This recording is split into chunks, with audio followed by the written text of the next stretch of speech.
Lisa, now is when you start recording.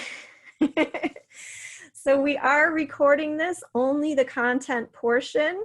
So if you want to make comments after and ask questions and express your frustration, we will not be recording that portion, so you do not have to worry. Anyone who missed this session, it will be available for you to view later. So I just wanted to make sure everybody knows you can feel free to share when you want to share. So the biggest question that I know I have been asked, and I'm going to guess that all the rest of our consultants have been asked, is how can I model AAC for Touch Chat? Can I get a copy of Touch Chat? And unfortunately, like we're a school district just like you are, with a limited budget like you are, so we can't like give every SLP a copy of that. But a couple of things that you can do. One is apparently the company that makes Touch Chat does allow you to apply to get a free copy. I believe it's a demo copy. It's probably limited. I have not personally used it. I don't know if anybody else, any of the other consultants want to chime in on that. But we do have in the note catcher a link to apply for that copy. So if you would like to try that out, you can apply to get a free copy. I think they just want to know that you are working with students who are using the products or are going to potentially use the products.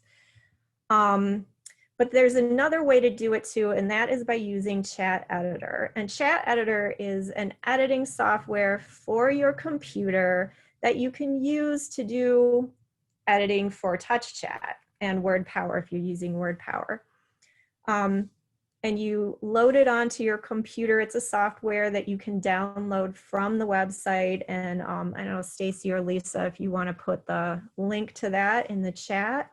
That is also in our note catcher, so you don't feel like you have to look at all this stuff right now.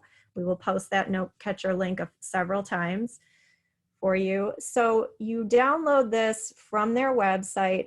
And if you're anything like me, my former district had so much security on the computer that you really needed your IT person to download that software. So just keep that in mind. If it's not downloading and it's asking for an administrative password, you're going to have to get your IT people involved in that. Once you have it downloaded, you then have to add whatever page sets you intend to use with it. So you have to load those in.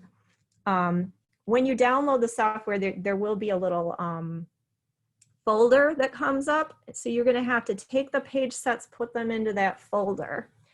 And I didn't want to, try and walk you through all those steps here in this presentation because it's pretty involved.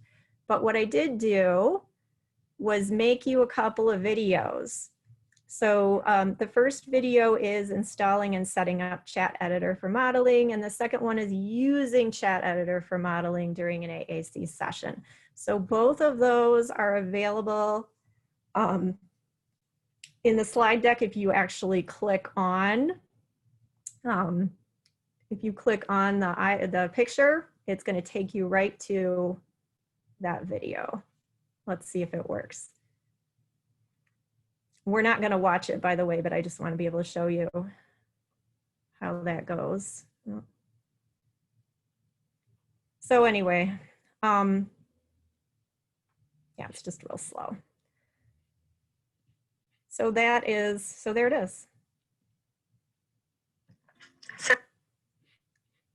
Those are all on our Oakland Schools YouTube channel. We have a playlist, and we'll talk a little bit about that later. So these two videos will help you navigate through Chat Editor and how to use it if you would like to put that onto your computer. A lot of people that I've talked to have gotten as far as getting it downloaded, and now they're needing help with the page sets. If you're still struggling with those page sets, let your consultant know, and we can help you get those on there.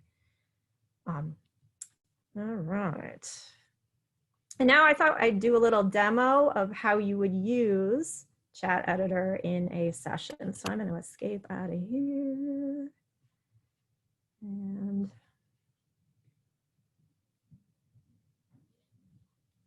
so I have chat editor on my desktop right here. So I'm going to click on that and it's going to open up and it's going to ask me to choose a configuration. I'm just going to use touch chat.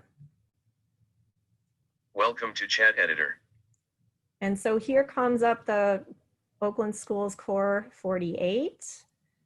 And for those of you who are wondering how you get the page sets in there, this folder down here that says chat editor import, that's where you put those pages.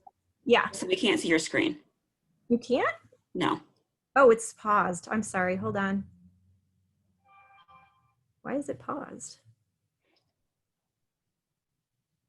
Oh, here we go. You share.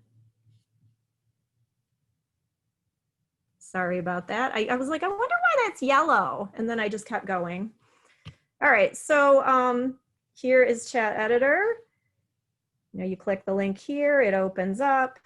And then the folder where you put your page sets is right here. So you put them in there, they disappear, and then they show up.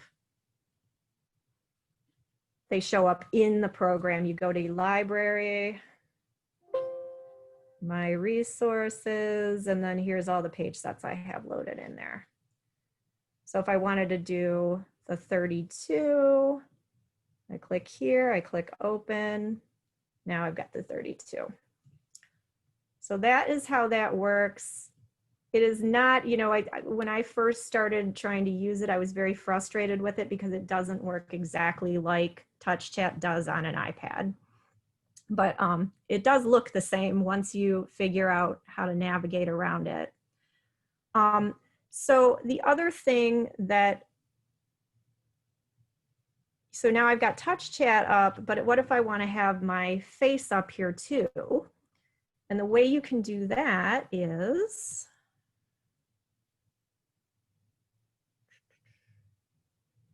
I am going to turn off my video. And then I'm just going to open my camera app.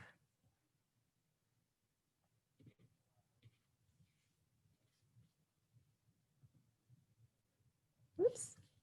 Let's see if I can get it to shrink down. There we go. So now I've got my camera running beside my Touch Chat so I can model. Go. And then I could be holding, you know, I could be holding like a book or showing something in the screen so everybody can see. That is how you do that.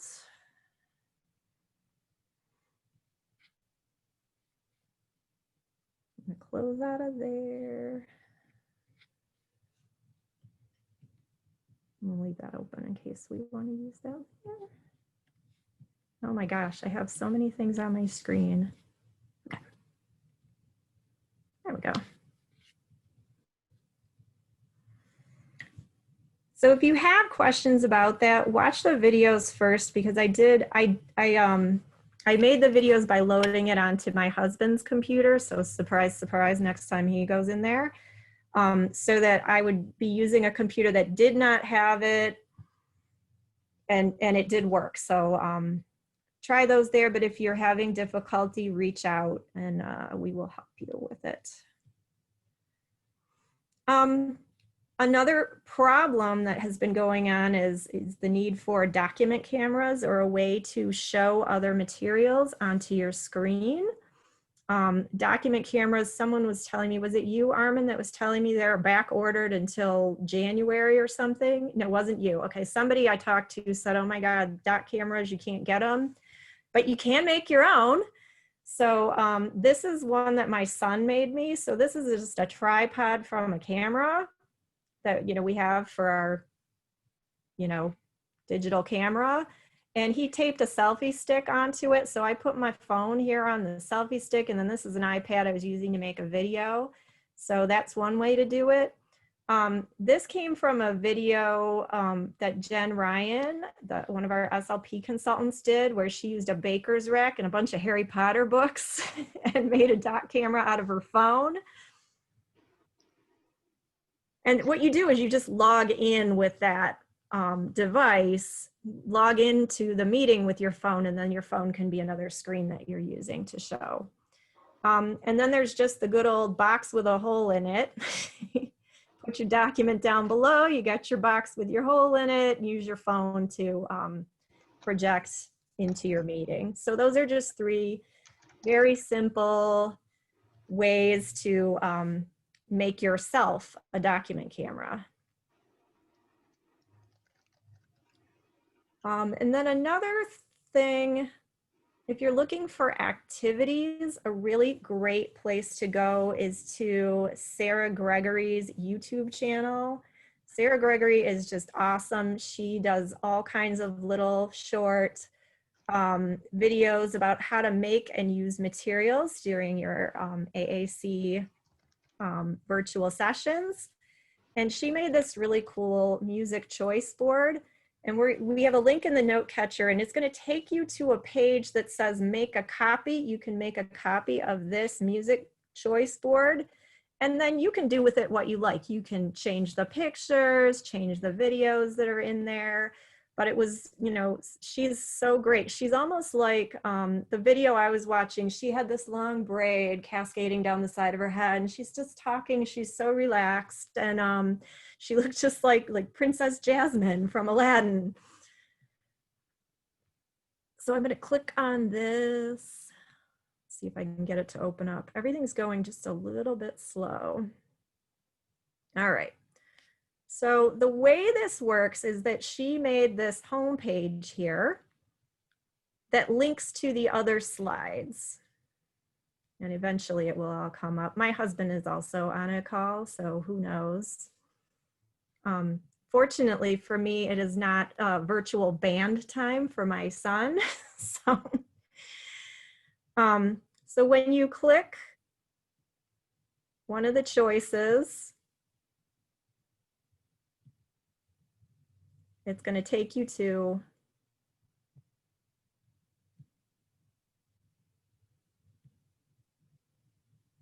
the slide with Cardi B's video on it. My God, this is so slow. Sorry, everybody. There we go. There's Cardi B. So you can play the video. This is just from YouTube. And I'm hoping that this is a cleaned up version of Cardi. So there you go. And if you hit this, it'll say finish. And that'll take you back to this page, and you can decide, do you want to do more? And it'll take you back to the main slide. That way, all the videos are contained in one place so that you can get at them. And there are lots of different interactive things you can do with something like this. And this is all just made with Google Slides, which you can do for free.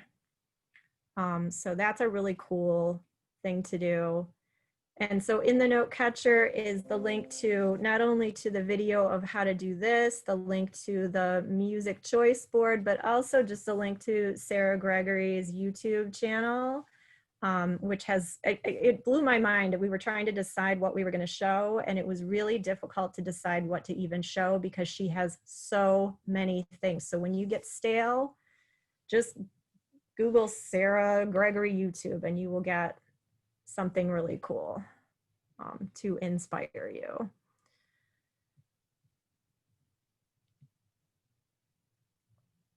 All right, so the other thing that she talks about a lot is just making, so that was an interactive slide, and she makes lots of activities using Google Slides. So I am going to attempt, fingers crossed, to make an activity live right now, just to show you how easy it is. Stacy, this is the point where it's all going to crash, right?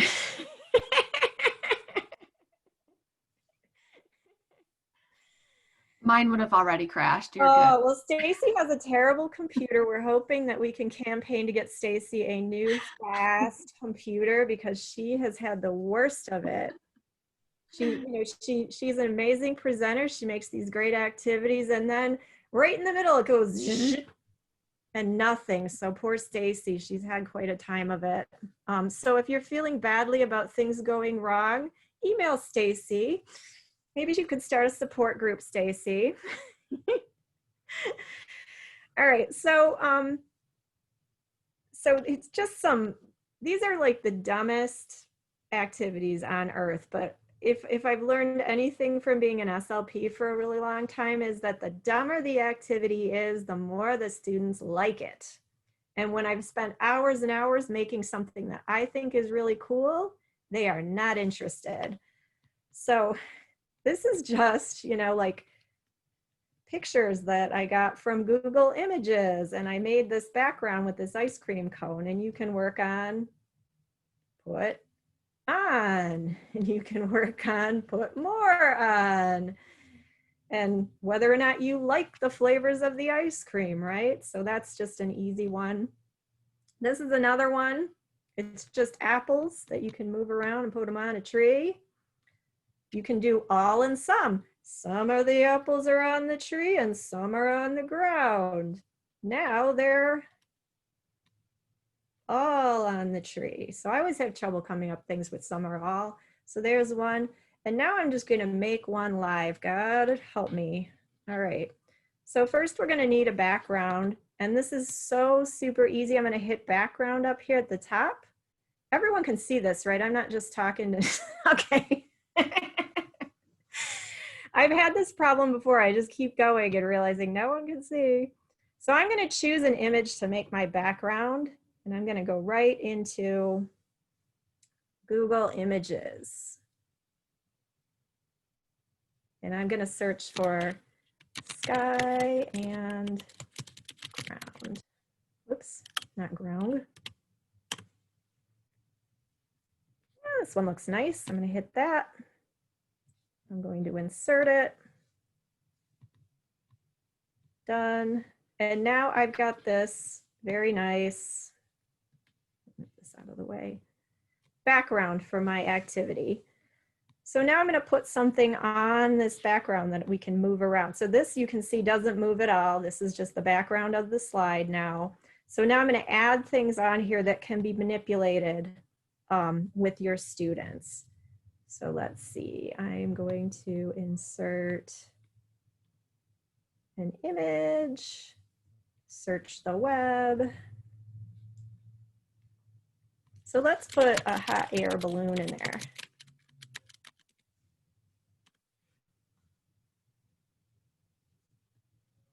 Oh my God.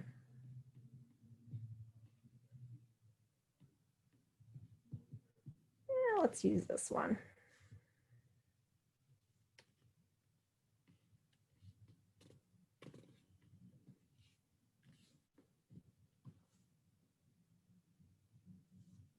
Okay, and I'm going to shrink this down. This is a little large. Oh, this is a nice one because this one has actually some transparency to it, so you can still see the background. And then let's add something else.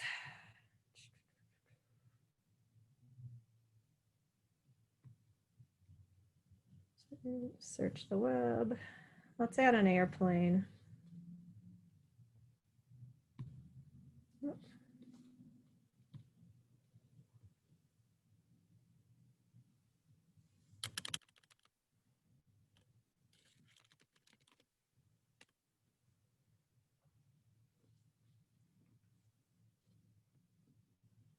Yeah, let's put a fighter jet in there. Why not?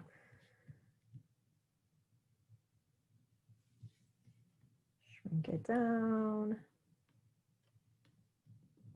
So then you can work on up, work on the word here. And if you want the students to be able to move them around, you can share the PowerPoint or the Google Slides with them, and then they would be able to move things around on their end too. If your students are not able to use their hands, you would have them use their communication partner to tell you where to put these items or whatever you're happening to work on. But you see how easy it is to just, and I can add more things to this picture. I can make these smaller. And if you use drawings that have some transparency like this one, they look a little bit better than say that one. So that is how you can make an interactive slide, and you can do all kinds of things with Google Slides, things I had no idea you could actually do. All right, so I keep having to move things around, like everything's in my way here. All right, yes, but Lisa. Yes, but I have all of these cool, awesome new ideas, but my students can't interact with me because they have some type of reason why they're not able to access what I have up there. So how do I get those students who cannot interact with me during instruction involved in using their communication systems? So in those cases, you have to focus from the shift is using them and trying to have them use the technology to training the parents and really being explicit on what it is that you're going to be talking about to the parents. You are now a trainer of, and if it's not a parent or caregiver, it may even be, you know, a sibling who's going to have to learn that the parents have sitting there with the student, trying to help them access whatever it is you're trying to teach them or what they need to know. So I have 4 quick tips that I just wanted to go over today, and we are going to have more in-depth sessions about parent involvement and helping parents in November. So that would be a great one to come to, November 19th. But today I'm going to just give 4 quick tips about what to do for helping train those facilitators.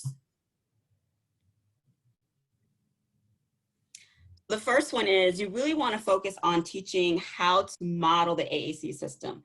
So whatever system your student has, they need to, number 1, learn that system.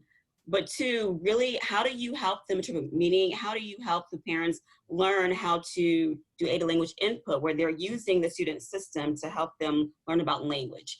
And so on the slide deck and in the note catcher, I did put a, oh, I'm clicking, but it's not my computer, Kristen. Can you click on the model? Yes.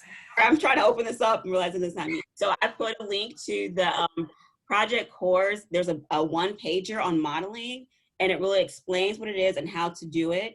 And so this would be a great tool to give to your parents and your caregivers about what to do, how to attribute meaning to the behaviors that they're already doing, and then how to model using the communication system. Right. And of course, there's more than just to modeling, but I think that's a great first step, especially when parents are trying to learn how to help their children interact with you during their lessons. Also, when you're talking about training the parents, and the caregivers, I would try to train them by building activities, using activities they're already doing throughout their day. So if you know that they have a particular time of day that they go for a walk, then I would talk to the parent about, let's talk about some things, what you can model during their walk, or for breakfast, or when they're doing their shared reading time with their parents, you know, or if they are having, you know, a toileting even. So what can you use that's already part of their day that doesn't put extra burden on the parents and caregivers to help them be able to learn how to model communication for the student?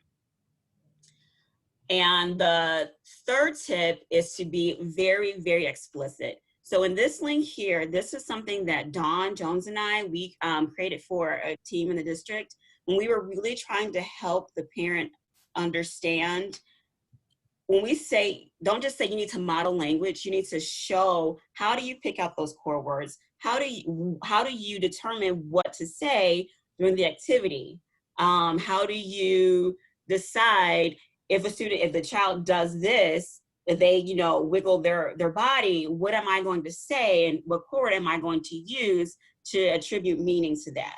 And so really walking your parents through that process and thinking it out is important, because there's this thing called the curse of knowledge. There are things that we know because we do it so often that we forget other people don't have that same base and that level of understanding. And so you have to really be very, very, very explicit. Are you not able to get that link, Kristen? I can't, it's underneath my controls. Okay. You know, I will put it in the, Put it in the chat. yeah. What link do you want, Lisa? This is the sample model practice sheet. Do you see it there? Yeah, hold on.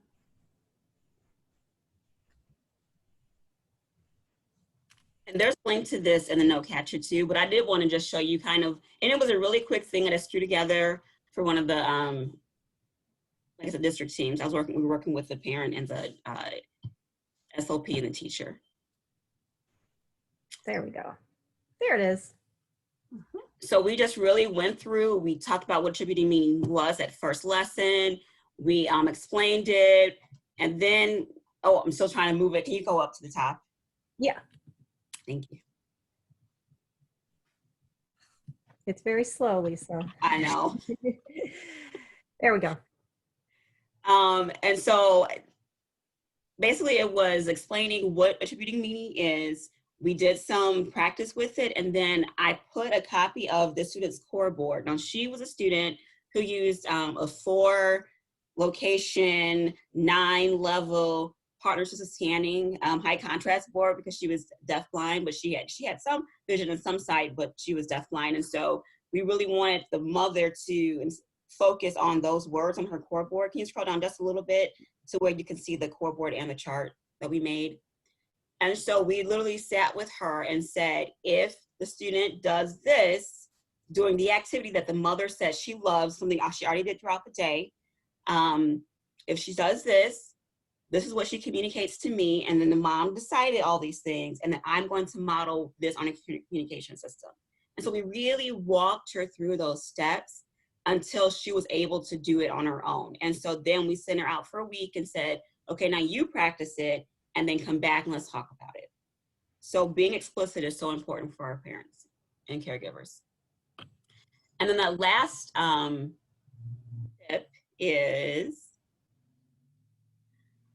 holding some group training sessions for your parents and caregivers. It could be 10 minutes and you're focusing on, okay, all of my students who use eye gaze, we're gonna have a session on how to do aid language input using eye gaze. And so this is something that Dawn and I created for one of our teams. It's not done yet, so I didn't give it to you. We're going to talk about this in a different session, but we really focused on this a little bit longer.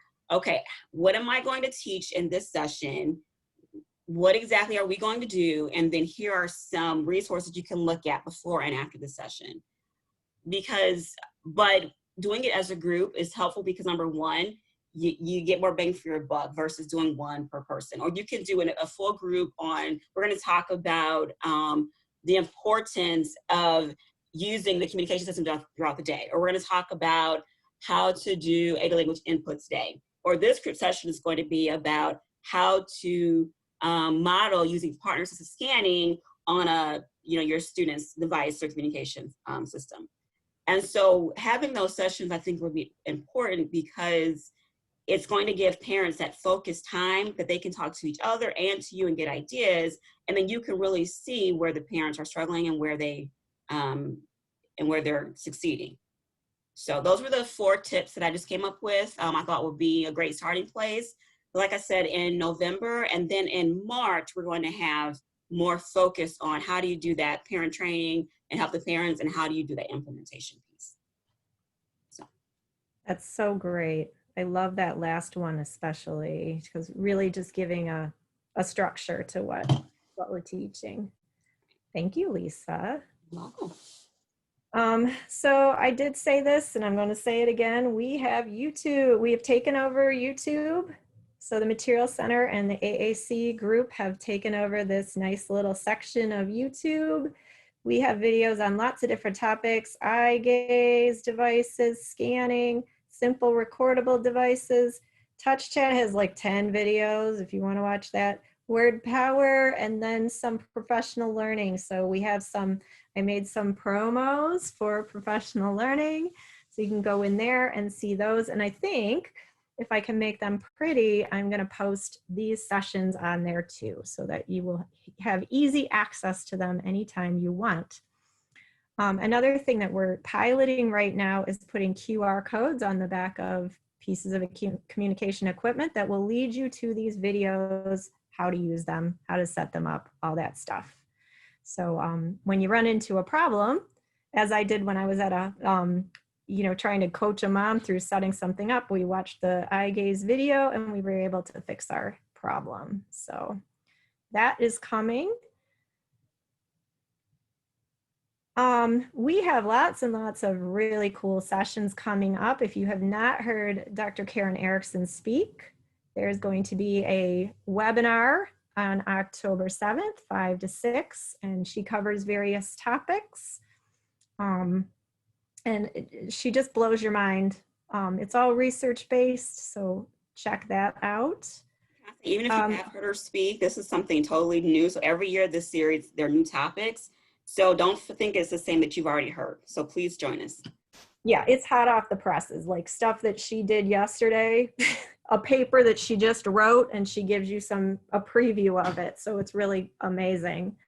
So next month's session on October 14th at 3:30 is going to be talking about post-secondary transition and how to get your students the communication devices and help the families get communication devices through insurance for when students are leaving school.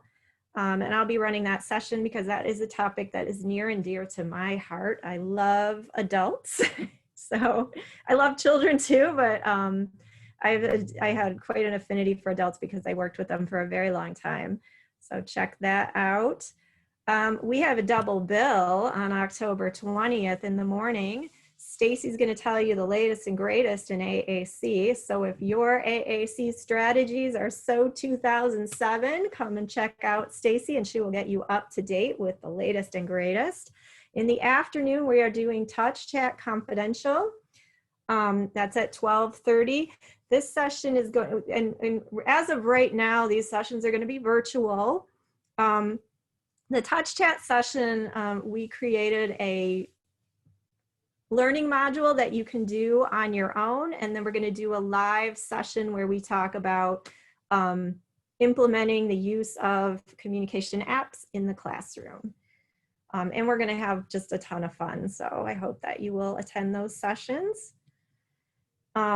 And then there is Teaching AAC in Language, the foundational series, and this will teach you everything you need to know about implementing AAC and getting started with your teams. And that starts November 11th, and that is, I believe, 5 sessions.